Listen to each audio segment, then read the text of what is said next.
다 같이 신앙 고백하시겠습니다. 나는 전능하신 아버지 하나님 천지의 창조주를 믿습니다. 나는 그의 유일하신 아들 우리 주 예수 그리스도를 믿습니다. 그는 성령으로 잉태되어 동정녀 마리아에게서 나시고 본디오 빌라도에게 고난을 받아 십자가에 못 박혀 죽으시고 장사된 지 사흘 만에 죽은 자 가운데서 다시 살아나셨으며 하늘에 오르시어 전능하신 아버지 하나님 우편에 앉아 계시다가 거기로부터 살아있는 자와 죽은 자를 심판하러 오십니다. 나는 성령을 믿으며 거룩한 공교회와 성도의 교제와 죄를 용서받는 것과 몸의 부활과 영생을 믿습니다. 아멘. 오늘 선포되어질 하나님의 말씀은 빌립보서 4장 4절에서 7절 말씀입니다. 빌립보서 4장 4절에서 7절까지 말씀입니다. 신약성경 322쪽에 있습니다. 하나님의 말씀을 제가 읽겠습니다. 주 안에서 항상 기뻐하라. 내가 다시 말하노니 기뻐하라. 너희 간용을 모든 사람에게 알게 하라. 주께서 가까우시니라. 아무것도 염려하지 말고 다만 모든 일에 기도와 간구로 너희 구할 것을 감사함으로 하나님께 아뢰하라. 그리하면 모든 지각에 뛰어난 하나님의 평강이 그리스도 예수 안에서 너희 마음과 생각을 지키시리라. 아멘. 오늘 항상 기뻐하라 라는 말씀의 제목으로 함께 은혜를 나누고자 합니다. 하나님께서 오늘을 살아가는 믿음의 사람들을 향한 칭찬이 무엇이겠습니까? 나의 기쁨, 나의 면류관입니다. 모든 믿음의 성도들의 삶이 완벽하기 때문에 하나님께서 나의 기쁨이요 나의 면류관이라고 칭찬하시는 것은 아닙니다. 우리는 실패할 때도 실수할 때도 있는 연약하고 부족한 자들입니다. 그럼에도 하나님의 말씀을 기억하며 믿음의 삶을 살아가기 위해 한 걸음 한 걸음 나아가는 그 모습들을 바라보며 하나님 앞에 우리는 기쁨이요 면류관이라는 칭찬을 듣게 되고 하나님의 자랑이 되는 것입니다.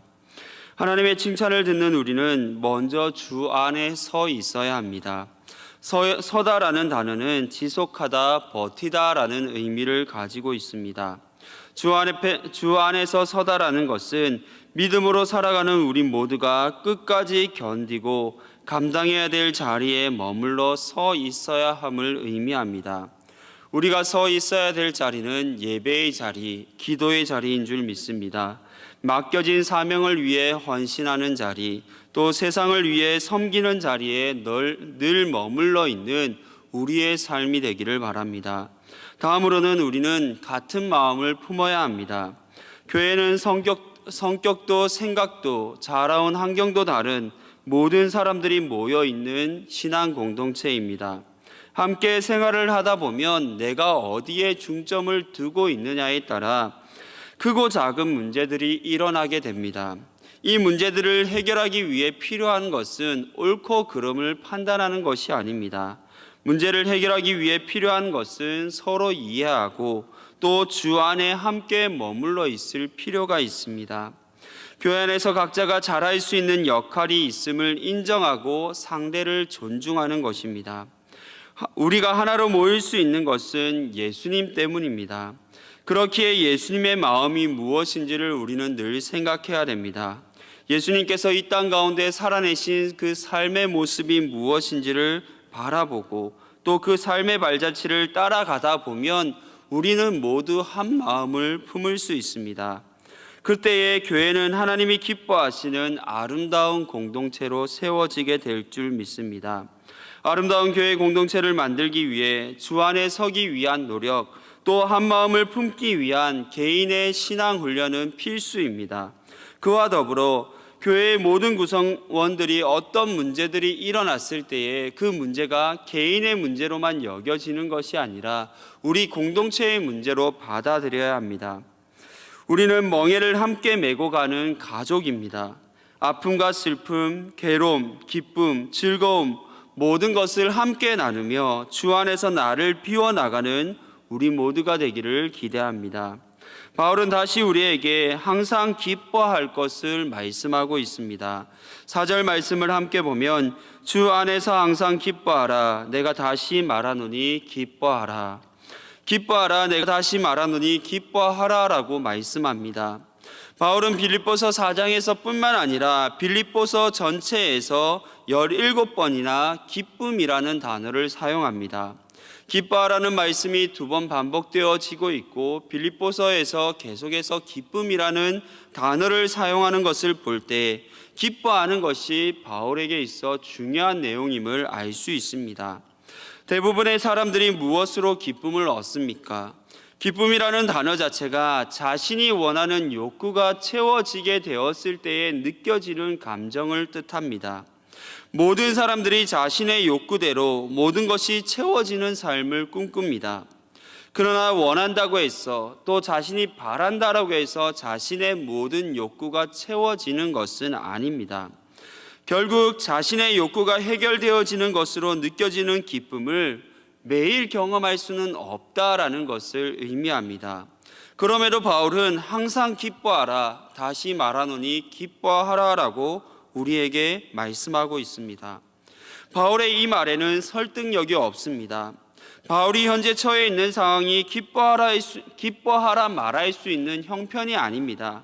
바울은 로마의 감옥에서 언제 풀려날 수 있을지 기약을 알 수 없는 상황 가운데 있고 또한 육신적 건강도 이전과 같지 않습니다. 여러 가지 어려움들에 처해 있는 것이 바울의 현실입니다. 바울이 맞이하고 있는 현실은 기쁨을 말할 수 있는 상황이라기보다는 오히려 기쁨보다 암담하다, 암울하다라는 표현이 더 잘 어울리고 있습니다. 상식적으로 생각해 보아도 기쁨 가운데 있는 사람이 기쁨을 이야기할 때에 설득력이 있습니다. 전혀 기쁨이 없는 것 같은 삶을 살아가는 사람이 생뚱맞게 저에게 찾아와서 기뻐하십시오, 기쁨의 삶을 살아야 됩니다, 오늘도 기뻐해야 됩니다 라고 말한다라면 아무리 입이 아프게 말한다 할지라도 사람들은 그 이야기에 귀를 기울이지 않을 것입니다. 그래서 바울이 말씀하고 있는 기뻐하라는 그 말씀 앞에 전제되는 것이 주 안에서입니다. 그냥 기뻐하라는 것이 아니라 주 안에서 기뻐하라라고 그렇게 우리에게 말씀하고 있습니다. 자신의 욕구를 채워가는 기쁨의 주체는 나 자신입니다. 내가 바라고 원하는 것이 채워질 때만 기쁨으로 나타납니다. 그렇기에 나의 욕구를 채우기 위한 기쁨에는 항상이라는 단어를 쓸 수가 없습니다. 왜냐하면 내 욕구는 항상 채워지지 않기에 항상 기뻐할 수 없습니다. 채워도 나의 욕구는 모두 채워지지 않기 때문에 항상이라는 단어를 쓸 수 없습니다. 하지만 그리스도인의 기쁨의 근원은 내가 아니라 주님이십니다. 주님을 믿는 믿음 안에서 주님과의 인격적인 만남 속에서 주님과 동행하는 삶 속에서 우리의 마음에 하나님께서 부어주시는 기쁨을 얻을 수 있습니다. 주님께서 나의 기쁨이 되시기에 주님과 함께 한다면, 주님과 동행한다면 우리는 항상 기뻐할 수 있습니다. 기쁨의 주체가 내가 아니라 주님이시기 때문에 우리는 기뻐할 수 있습니다. 모든 상황 속에 기뻐할 수 있는 것입니다. 하박국 3장 17절과 18절에 보면 비록 무화과 나무가 무성하지 못하며 포도나무에 열매가 없으며 감람나무에 소출이 없으며 밭에 먹을 것이 없으며 우리의 양이 없으며 외양간에 소가 없을지라도 나는 여호와로 말미암아 즐거워하며 나의 구원의 하나님으로 말미암아 기뻐하리로다 라고 고백하고 있습니다. 하박국 선지자의 고백도 마찬가지입니다. 내게 기쁨을 줄 수 있는 조건들은 충족되어지지 않는다 할지라도, 내 삶에 기쁨을 주는 욕구들은 만족을 주지 못한다 할지라도 여호와 하나님 한 분만으로 나는 기뻐할 수 있다라고 고백하는 것입니다. 즉 기쁨의 주체가 내가 아닌 하나님이시라면 하나님이 내게 기쁨을 주는 존재이기에 나는 그 하나님으로 인해 기쁨의 삶을 살아갈 수 있다라고 고백합니다. 바울이 하나님으로 인해 기뻐하는 삶을 가장 잘 보여주는 인물입니다. 자기 자신은 사람들에게 비난받고 손가락질 받는다 할지라도 나로 인해 예수의 이름이 증거되어질 수 있다라고 하면 나는 기뻐하고 기뻐하리라 라고 고백합니다. 빌립보에서 억울한 누명을 쓰고 감옥에 갇히게 되었을 때에도 그곳에서 기쁨으로 하나님을 찬미하는 모습을 보여줍니다. 하나님으로 채워지지 않는다라고 하면 절대 이러한 모습을 볼 수 없습니다. 그렇다면 우리의 모습은 어떻습니까? 우리는 정말 열심을 다해 이 땅에서 삶을 살아내고 있습니다. 하나님 앞에 기도하며 예배하는 삶을 놓친 적도 없습니다. 그런데 오늘 항상 기뻐하라는 말씀 앞에 정말 나는 기뻐하는 삶을 살고 계십니까? 자신 있게 나는 매일 기쁩니다. 매일 모든 일에 기뻐하고 있습니다 라고 그렇게 고백할 수 있습니까? 부끄럽지만 저는 자신 있게 매일 모든 일에 기쁘다라고 말할 수 없습니다. 아니, 말하지 못하고 있습니다. 항상 기뻐하는 삶을 살아가는 것이 우리를 향한 하나님의 뜻이라고 분명하게 말씀하고 있습니다. 그런데 항상 기뻐할 수 없는 것은 우리에게 무슨 문제가 있기 때문이겠습니까? 성경은 외적인 요인, 내적인 요소가 있다라고 말하고 있습니다. 5절의 말씀을 보면 너희 간용을 모든 사람에게 알게 하라, 주께서 가까우시니라 라고 말씀합니다. 외적인 요소로는 대인관계가 깨어지기 때문입니다. 하나님이 만드신 다른 피조물이 우리의 기쁨을 빼앗아가는 일들은 없습니다.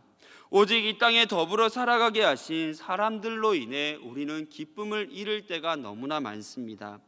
간용이라는 단어는 양보하다라는 뜻을 가진 단어에서 파생된 단어로 다른 사람에 대해 간대함, 사려 깊은 배려, 존중을 뜻합니다. 나와 관계가 있는 사람, 친분이 있는 사람들에게 간용을 보이는 모습은 어려운 일들이 아닙니다. 나와 함께 살아가고 있는 관계하고 있는 사람들에게 배려하고 존중하는 모습은 어렵지 않습니다. 그러나 성경은 모든 사람들을 배려하고 존중할 것을 말씀합니다. 나를 잘 도와주는 사람이나 그렇지 않은 사람 모두에게 배려하고 존중하는 모습, 내게 힘이 되거나 내게 힘이 되지 않는 사람이거나 그들을 간대하게 바라보는 모습이 우리에게 요구되고 있습니다.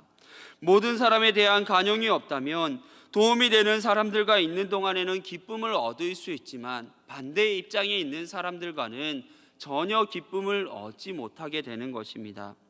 생각해 보시기 바랍니다. 나에게 도움이 되는 사람들과 함께 지내는 시간들이 많은지 아니면 그렇지 않은 사람들과 함께 지내고 있는 시간들이 많은지, 우리는 반대의 입장에 있는 그 사람들과 함께 지내는 시간들이 더 많습니다.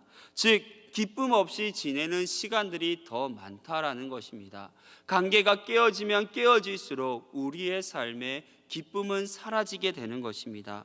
더 심각한 문제는 나는 모든 사람들에 대해 간대함을 가지지 않는데, 간용을 가지지 않는데 다른 사람들이 나에 대해서는 간용을 가지기를 바라고 있습니다. 나에 대해서만큼은 그런 마음들을 가지기를 요구하고 있습니다. 내가 모든 사람에 대해 배려와 존중하는 마음 없이 다른 사람들에게 배려와 존중을 요구하게 될 때에 대인관계는 무너지고 또 기쁨은 사라지게 됩니다. 그렇게 우리는 함께 살아가는 모든 이들에 대해 간용의 마음을 가질 필요가 있습니다. 그럴 때에 우리는 기쁨을 유지할 수 있습니다. 그리고 우리가 가진 간용을 모든 사람들이 볼 수 있어야 합니다. 최근 발표된 설문조사에 따르면 코로나 팬데믹 시대에 들어서면서 기독교를 신뢰하지 않는다라고 76%가 응답했다라고 합니다. 반대로 교인들 가운데는 그나마 교회를 신뢰한다라는, 기독교를 신뢰하는 사람이 70%라고 말하고 있습니다. 교인들 가운데도 많은 부분들이 신뢰하지 않는 쪽으로 돌아서는 사람들이 생겨나게 된 것입니다. 이러한 것들을 통해서 알 수 있는 것이 무엇입니까? 오늘날 우리의 문제가 분명합니다. 그나마 우리들끼리는 서로 배려하고 존중하는 모습이 있지만 세상 사람들에 대해서 배려하고 존중하는 모습이 우리 가운데 없어졌다라는 것을 분명히 드러내고 있습니다. 그렇게 관계는 깨어질 수밖에 없고 또 세상 사람들과의 관계 속에서도 기쁨을 누릴 수가 없는 것입니다. 기쁨을 잃어버린 것입니다. 우리는 다시 배려하고 존중하는 모습을 보여주어야 될 줄 믿습니다. 우리만 괜찮다라고 말하는 것이 아니라 세상 모든 사람들에게 그들을 배려하고 있고 존중하고 있다는 것, 그들을 향해 우리가 마음을 쓰고 있다라는 것을 보여주어야 합니다. 그들이 기쁨을 회복하게 될 때에 세상 사람들과의 관계에서 그 세상 사람들이 우리를 향해서 기쁨을 회복하는 모습이 있을 때에 우리 안에서도 기쁨이 다시금 회복되어질 줄 믿습니다. 그러한 기쁨을 회복하는 우리가 될 수 있기를 기대합니다. 기뻐할 수 없는 내적인 요인은 우리 안에 염려가 가득하기 때문입니다. 6절과 7절 말씀을 보면 아무것도 염려하지 말고 다만 모든 일에 기도와 간구로 너희 구할 것을 감사함으로 하나님께 아뢰라. 그리하면 모든 지각에 뛰어난 하나님의 평강이 그리스도 예수 안에서 너희 마음과 생각을 지키시리라. 아멘. 염려는 모든 문제에 사로잡혀 근심하는 것을 뜻합니다. 즉 현재 일어나지 않고 있는 일들에 대해 미래적 걱정을 말하고 있습니다. 지금 아주 건강한데 미래에 아플 것을 미리 걱정합니다. 지금의 삶에 부족함이 없는데 이후의 삶에, 미래의 삶에 문제가 일어날 것을 걱정합니다. 자녀들이 평안하게 잘 지내고 있는데 자녀들의 삶에 문제가 일어날 것을 걱정합니다. 모든 사람들과 좋은 관계를 유지하고 있는데 그 관계가 깨어질 것을 걱정합니다. 근심하며 걱정하는 삶에 기쁨이란 있을 수 없습니다. 잠언 17장 22절에 보면 마음의 즐거움은 양약이라도 심령의 근심은 뼈를 마르게 하느니라 라고 말씀합니다.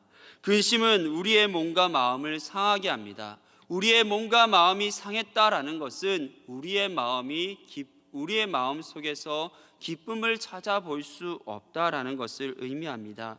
즉 몸과 마음의 회복 없이는 기쁨의 회복 또한 있을 수 없습니다. 그렇다면 어떻게 해야지만 우리 마음의 기쁨을 회복할 수 있습니까? 어떻게 해야지만 우리 마음 가운데 있는 그 염려를 떨쳐버릴 수 있습니까? 모든 일에 기도와 간구로 너희 구할 것을 감사함으로 하나님께 아뢰일 때에 우리의 마음의 염려를 떨쳐버릴 수 있습니다. 가장 중요한 것이 하나님께 아뢰는 것입니다. 하나님은 우리가 말하지 않아도 우리가 무엇을 염려하고 있는지, 우리가 어떤 걱정을 안고 살아가고 있는지 모든 것을 아시는 분이십니다. 그럼에도 하나님께서는 우리가 우리의 입을 열어 우리 마음에 있는 염려를 고백하기를 원하십니다. 하나님께 알려드리기를 원하고 있습니다. 기도는 일상적이며 일가적인 것을 말합니다. 간구는 하나님께 필요한 것을 요청하며 구하는 적극적인 기도를 의미합니다. 우리가 어떤 기도의 자세를 가지는 것과 상관없이 어떤 기도의 형태로 구하든지 중요한 것은 어떠한 마음으로 하나님께 우리의 모든 것들을 알려드리냐가 중요합니다. 하나님 앞에 감사함으로 우리 모든 마음의 염려를 알려드려야 됩니다. 감사의 반대말은 불평과 불만, 원망입니다. 불평과 불만, 원망이 커질수록 우리의 삶 가운데 불안은 더 커지게 됩니다. 불안이 더 많아질수록 기쁨은 사라지게 됩니다. 부정적인 태도로 나아가면 해결될 문제도 해결되지 않습니다. 그렇기에 우리는 감사함으로 하나님께 나아가 우리의 모든 마음의 염려를 알려드려야 됩니다. 감사하는 태도가 중요합니다. 우리가 기도하고 간구하는 모든 것에 대해 하나님께서 어떤 모양으로 응답해 주실지는 알지 못하지만 하나님께 아뢰면, 하나님께 우리의 모든 염려를 고백하면 하나님께서 그 모든 것들을 들으시고 우리의 모든 염려에 합당한 기도의 응답을 주실 것이라는 그 믿음을 가지고, 확신을 가지고 나아갈 수 있는 우리의 삶의 모습이 되어져야 될 줄 믿습니다. 하나님께서 반드시 응답해 주실 것이라는 그 믿음을 가지고, 또 그 응답이 내 삶에 있어 가장 최고의 응답이라는 믿음의 태도를 가지고 나아가야 될 줄 믿습니다. 하나님 앞에 감사함으로 나아가 그 모든 것들을 받아들일 때에 하나님은 우리에게 평강을 주십니다. 그리고 모든 지각에 뛰어난 하나님의 평강이 우리의 마음과 생각을 지켜주십니다. 인간의 모든 노력을 뛰어넘는 것이 하나님의 평강입니다. 내 힘과 노력으로 우리의 마음과 생각을 지킬 수 없습니다. 노력함으로 잃어버린 기쁨을 회복할 수 없습니다. 오직 하나님의 평강이 우리 안에 가득 채워지게 될 때 감사함으로 모든 것들을 아뢰고 또 그 모든 것 가운데 하나님의 평강이 채워지게 될 때에 우리의 삶의 기쁨이 회복될 수 있습니다. 지금 항상 기뻐하는 삶을 살아가지 못하고 있다라고 하면, 내 삶의 기쁨이다라는 그 고백들이 사라지고 있다라고 하면 내적인 문제이든 외적인 문제이든 어느 한쪽에서 문제가 일어나고 있다라는 증거입니다.